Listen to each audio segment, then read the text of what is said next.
तो आज का जो लेक्चर है वो है हार्मोडायनामिक्स टॉपिक के ऊपर। लेक्चर तो नहीं है, मतलब कौन सा मतलब टॉपिक है, और जो शॉर्ट टॉपिक हम लोग डिस्कस कर रहे थे उनका रिगार्डिंग आज का जो टॉपिक है वो है थर्मोडायनामिक्स। थर्मोडायनामिक्स में आपको मिनिमम 3 से 5 आपका मतलब कॉन्फर्म सोच के रखो, गेट पे या गेट पे ही, नेट पे तो और ज़्यादा आते हैं, और कुकेट में या कुछ भी एमएससी एंट्रेंस में तो ज़्यादा ही आते हैं।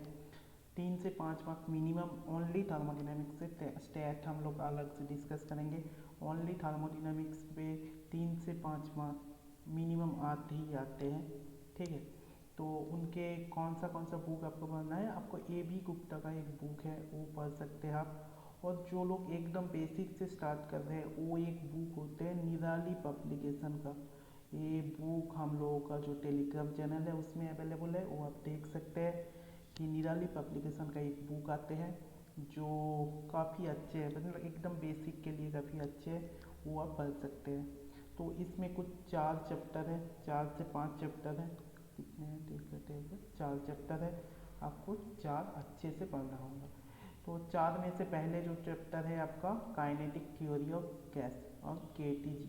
इसमें से आपको कौन सा चीज़ अच्छे से देखना होगा, पहले ही जो एसम्पशन ऑफ केटीजी, एसम्पशन ऑफ केटीजी आपको देखना होगा। कुछ एसम्पशन है, शायद एक होगा, छोड़ो। Assumption of KTG, kinetic theory of gas आपको देखना होगा। कुछ एसम्पशन है इसमें कि पार्टिकल कैसे बिहेव करेगा, पार्टिकल का साइज क्या होगा, ऐसा कुछ है, वो आपको देखना होगा। फिर आते हैं आपका Maxwell velocity distribution. Maxwell velocity distribution वो आपको अच्छे से देखना है, उनके आपको एक्सप्रेशन डिराइव करना है, क्योंकि एक्सप्रेशन तो डिराइव मतलब एग्जाम में आते नहीं है। मैक्सवेल, एक second, velocity distribution,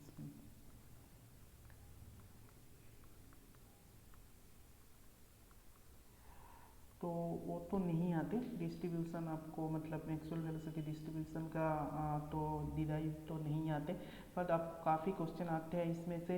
velocity distribution आपको 1D के लिए करना है, 2D के लिए करना है, 3D के लिए करना है, सारे के लिए आपको एक बार करके देख लेना है।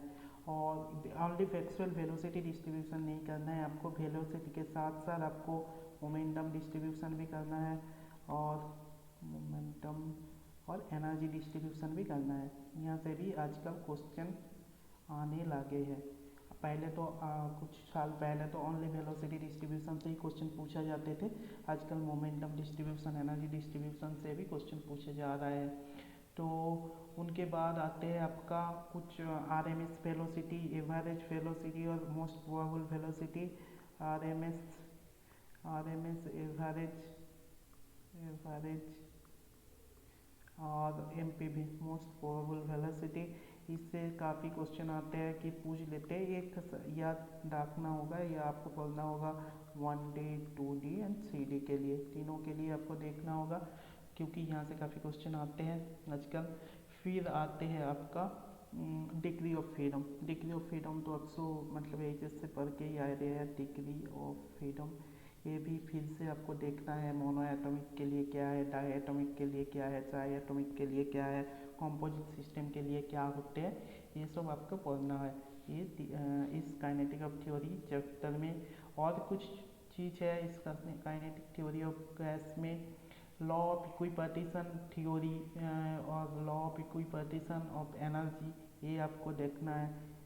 Law of equipartition energy, half cavity करके जो होते हैं। और वैन डर वाल गैस इक्वेशन देखना है आपको। वैन डर वाल गैस इक्वेशन तो सबको पता है, P+A/V² V-NV equal to RT, जो P भी इक्वल टू RT है वो जस्ट चेंज होके जो हुआ है। और यहाँ से कुछ क्रिटिकल टेम्परेचर, क्रिटिकल प्रेशर जो निकालते हैं उनका कंडीशन क्या है, कैसे निकालते हैं, PC, VC, TC, ये सब आपको जानना है। TI एक आते हैं क्वेश्चन में, T इन्वर्सन, वो भी आपको जानना है। ऐसे T बॉयल ये भी एक पूछा जाते हैं, T बॉयल, TB नाम दे के। T बॉयल टेम्परेचर क्या है और इनका वैल्यू क्या होते हैं, पीसी का वैल्यू, टीसी का वैल्यू और वीसी का वैल्यू, और ये ओनली वैन डेर वाल के लिए नहीं, और किस और अलग से कोई गैस दे दिया तो ये आप कैसे मतलब डिराइव कर सकते हो, ये आपको इनके बारे में जानना है। ज़्यादा कुछ नहीं है, यहीं से क्वेश्चन आते हैं आपका आरएमएस वेलोसिटी, मतलब ये 1D 2D 3D से काफ़ी क्वेश्चन पूछा जाते हैं, और वेलोसिटी डिस्ट्रीब्यूशन फार्मूला से काफ़ी क्वेश्चन पूछे जाते हैं, इनके ग्राफ वगैरह से कुछ क्वेश्चन पूछा जाते हैं, ऐसे होते हैं इनका ग्राफ। यहाँ से काफ़ी क्वेश्चन पूछा जाते हैं, टेम्परेचर इंक्रीज करोगे तो कैसे होगा, ऐसे कुछ कुछ क्वेश्चन पूछा जाते हैं, ये ट्वेल्थ से भी है, तो यहाँ का काफ़ी क्वेश्चन पूछा जा सकते हैं आपको। और तो ज़्यादा कुछ है नहीं इसमें। डिग्री ऑफ फ्रीडम से कुछ क्वेश्चन पूछते हैं, लो टेम्परेचर पे क्या होगा, हाई टेम्परेचर पे डिग्री ऑफ फ्रीडम क्या होते हैं, ऐसे कुछ होंगे, वो आपको देखना होगा। तो उनके बाद आते हैं बेसिक थर्मोडायनामिक्स। बेसिक थर्मोडायनामिक्स में एकदम बेसिक सी चीज़ करना होते हैं आपको। टाइप ऑफ सिस्टम क्या होते हैं, टाइप ऑफ सिस्टम जैसे हो गया आपका, टाइप ऑफ सिस्टम हो गया आपका, type of system open system जैसे हो गया,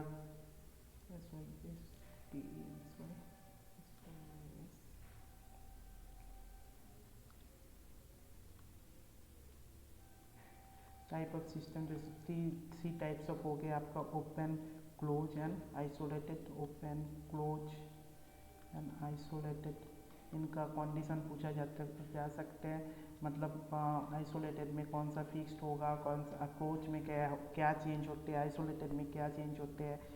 और कुछ यहाँ से भी कुछ ऐसे भी कुछ पूछा जा सकता है कि एडाइबेटिक वाल के बारे में पूछा जा सकते हैं, और क्या है, और इक्वेशन ऑफ स्टेट के बारे में पूछा जा सकता है। एक जो है del P del V del V del T del T del P equal to -1 जो होते हैं, वो इक्वेशन ऑफ स्टेट के बारे में पूछा जा सकते हैं। साइक्लिक प्रोसेस के बारे में मतलब साइक्लिक प्रोसेस आपको जानना है, साइक्लिक प्रोसेस आपको जानना है। फास्ट लॉ, पहले तो जीरोथ लॉ जानना है, जीरोथ लॉ, उनके बाद फास्ट लॉ, उनके बाद आते हैं आपका कुछ प्रोसेस होते हैं जैसे isobaric, isothermal, isobaric, isothermal, isobaric, isochoric, isobaric, isochoric, isochoric और एडाइबेटिक, ये कुछ प्रोसेस के बारे में जानना होते हैं आपको। उनके मतलब एडाइबेटिक, उसमें कौन सा फिक्स्ड रहते हैं, उनमें से कौन सा फिक्स्ड रहते हैं, उनका एनर्जी क्या है, उनका वर्क डन क्या है, इस बारे में आपको जानना होते हैं। और फिर आते हैं आपका जो यही जानने होते हैं, इसमें और कुछ ज़्यादा कुछ नहीं है। और एक होते हैं आपका फ्री एक्सपेंशन, फ्री एक्सपेंशन के बारे, फ्री एक्सपांसन, इसमें फ्री एक्सपेंशन, इसमें कौन सा जीरो होते हैं, क्या होते हैं, इनका कंडीशन क्या है, ये सब बारे में आपको जानना है। तो यही है बेसिक थर्मोडायनामिक्स में, एकदम बेसिक जो चीज़ है। इक्विलिब्रियम क्या होते हैं, थर्मल इक्विलिब्रियम क्या होते हैं, केमिकल इक्विलिब्रियम क्या होते हैं, इनके बारे में आपको पढ़ना है बेसिक थर्मोडायनामिक्स से। बेसिक थर्मोडायनामिक्स से काफ़ी कुछ क्वेश्चन आते हैं एग्जाम में, जैसे PV⁴ gamma equal to constant दे के काफ़ी कुछ पूछा जा सकता है। P1 दे दिया आपको, P2 दे दिया, V2 आपको डिफाइन कर सकते हैं, मोनोएटमिक दे दिया, फिर डायएटमिक दे दिया, ट्राइएटमिक दे दिया, ऐसे काफ़ी कुछ क्वेश्चन आ सकते हैं। और PV एनर्जी से भी काफ़ी आते हैं, एकदम शॉर्ट जैसे इजी टाइप का जो क्वेश्चन होते हैं वहाँ से आते हैं। वर्क डन का काफ़ी क्वेश्चन देते हैं, और ज़्यादा कुछ नहीं आते यहाँ से। और कौन सा टॉपिक में कौन सा कांस्टेंट होते हैं देते हैं। फास्ट लॉ कैसे होते हैं ये आपको देते हैं, DQ equal to DU plus PdV, और DW, DQ equal to DU plus DW। और work done by the system क्या होते हैं, work done on the system क्या होते हैं, ये होते हैं आपका बेसिक थर्मोडायनामिक्स हो गया, यहीं से पूछा जा सकते हैं क्वेश्चन। उनके बाद आते हैं second law of thermodynamics. Second law of thermodynamics में तो आपको सेकेंड लॉ पढ़ना ही होंगे। सेकेंड लॉ क्या होते हैं, DQ की जगह हो जाएगा आपका TDS equal to DU plus PdV और DW, PdV और DW, ठीक है। ये हो गया आपका सेकेंड लॉ। उनके बाद आपको एंट्रोपी के बारे में जानना है, सेकेंड लॉ में एंट्रोपी के बारे में जानना है। उनके बाद आपको गिब्स पैराडॉक्स के बारे में जानना है, कार्नोट साइकिल के बारे में जानना है। फिर जानना है आपका गिब्स पैराडॉक्स के बारे में जानना है, गिब्स पैराडॉक्स। कुछ जानना है, ऐसे कुछ और भी कुछ टॉपिक मतलब और भी कुछ है इसमें, इस चैप्टर में आप जो पढ़ोगे किसी एक बुक से आपको पता चल जाएगा सारे क्या क्या है। और सेकेंड लॉ में, सेकेंड लॉ ऑफ थर्मोडायनामिक्स में कहाँ से क्वेश्चन आते हैं, मोस्ट ऑफ द क्वेश्चन आते हैं कार्नोट इंजन का एफिशिएंसी के दे के, ईटा इक्वल टू 1 माइनस T2/T1 दे के यहाँ से काफ़ी क्वेश्चन आते हैं एग्जाम पे। और एक क्वेश्चन आते हैं एनट्रोपी से, काफ़ी क्वेश्चन आते हैं dq इक्वल टू TdS, तो ds इक्वल टू dq/t, यहाँ से काफ़ी क्वेश्चन आ सकते हैं, यहाँ काफ़ी आते हैं। और गिब्स पैराडॉक्स से भी पूछ लेते हैं कि सेम होगा तो, गैस सेम होगा तो क्या होगा, डिफरेंट होगा तो क्या होगा, ऐसे क्वेश्चन आते हैं गिब्स पैराडॉक्स से भी। मतलब सारे क्वेश्चन तो नहीं बता सकते हम लोग कि कौन सा तो एग्जैक्टली कौन सा क्वेश्चन आते हैं, बट यहीं से ही आएंगे, TdS इक्वेशन, TdS एंट्रोपी से, कार्नोट साइकिल से, गिब्स पैराडॉक्स से, और ज़्यादा कुछ है नहीं सेकेंड लॉ ऑफ थर्मोडायनामिक्स से। फिर आ जाते हैं हम लोग मैक्सवेल इक्वेशन पे। मैक्सवेल इक्वेशन पढ़ने से पहले आपको कुछ ये जानना होगा, थर्मोडायनामिक रिलेशन। थर्मोडायनामिक्स रिलेशन जानने से पहले आपको कुछ टर्म जानना होगा, U H F G, ये होते हैं आपका गिब्स फ्री एनर्जी, ये होते हैं हेल्महोल्ट्ज फ्री एनर्जी, ये हो गया आपका एंथैल्पी, ये U हो गया आपका एनर्जी। इनका कुछ एक्सप्रेशन के बारे में आपको जानना है कि H equal to U plus PV, F equal to क्या है, G इक्वल टू क्या है, इस सब के बारे में आपको जानना है। फिर आते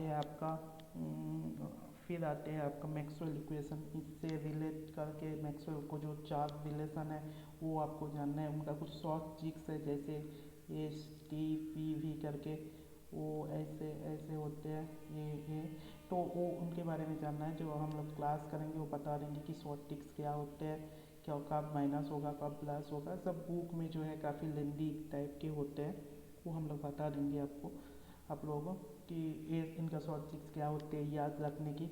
और ये हो गया आपका मैक्सवेल इक्वेशन। उनके बाद आते हैं TdS इक्वेशन। TdS दो है शायद, TdS इक्वेशन मतलब तीन तो है पर दो हम लोग याद रखते हैं, CP और CV रिलेटेड कुछ आपको फार्मूला पढ़ना होंगे इस मैक्सवेल इक्वेशन में। CP माइनस CV का फार्मूला क्या होते हैं, ऐसे कुछ देखना होगा। और कुछ कोफिशिएंट के बारे में आपको जानना होगा, यहाँ पे कुछ ऐसा कोफिशिएंट जैसे आपका वॉल्यूम एक्सपांशन कोफिशिएंट, जैसे आइसोथर्मल कंप्रेसिबिलिटी, बल्क मॉड्यूलस, इन सब के बारे में आपको जानना है। और सेकेंड लॉ में कुछ है, कुछ क्लासिकल थ्योरम के बारे में जानना है। उनके बाद combination of first law second law के बारे में जानना है। मैक्सवेल थर्ड इक्वेशन से काफ़ी क्वेश्चन आते हैं। मैक्सवेल थर्ड इक्वेशन काफ़ी इंपॉर्टेंट है, यहाँ से काफ़ी क्वेश्चन आते हैं। और स्पेसिफिक हीट के बारे में कुछ जानना है। स्पेसिफिक हीट का जो टू इक्वेशन है, variation of CV with volume, इनके बारे में कुछ जानना है। CP माइनस CV इक्वेशन जानना है। Variation of CP with P, variation of CP with P, variation of CV with V, इनके बारे में जानना है। और कुछ है जैसे आपका थर्ड लॉ ऑफ थर्मोडायनामिक्स, ये एक इम्पोर्टेंट लॉ है, थर्ड लॉ ऑफ थर्मोडायनामिक्स, इनके बारे में आपको जानना है। और कुछ ज़्यादा है नहीं थर्मोडायनामिक्स में, यही छोटा सा एक चैप्टर है, बट यहाँ से काफ़ी इंपॉर्टेंट क्वेश्चन आते हैं, काफ़ी वेल नोन क्वेश्चन आते हैं, जो आप करके जाओगे, प्रैक्टिस करके जाओगे, वही एग्ज़ाम पे आएगा। तो ठीक है, आज यहीं तक रख देते हैं हम लोग कि उनके बाद नेक्स्ट डे हम लोग स्टैट के बारे में कुछ करेंगे, डिस्कस करेंगे स्टैट के बारे में। फिर मिलते हैं, ठीक है, बाय।